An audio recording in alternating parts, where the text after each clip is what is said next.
selanjutnya pasukan siap diperiksa.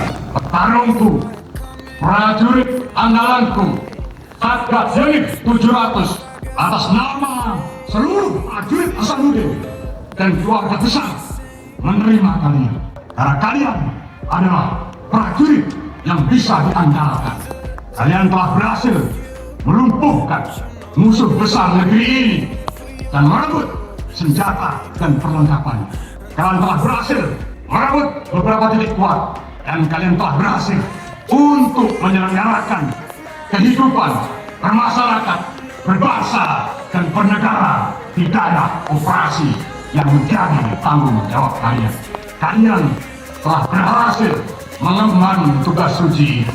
Kalian telah berhasil menjaga marwah, kebesaran, kehormatan, kemegahan, dan kejayaan bendera perang kalian.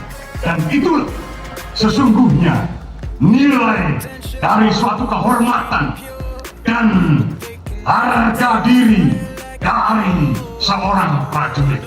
Dan kalian melewati itu dengan segala ketegaran kalian, keberanian kalian, loyalitas kalian, pengorbanan kalian.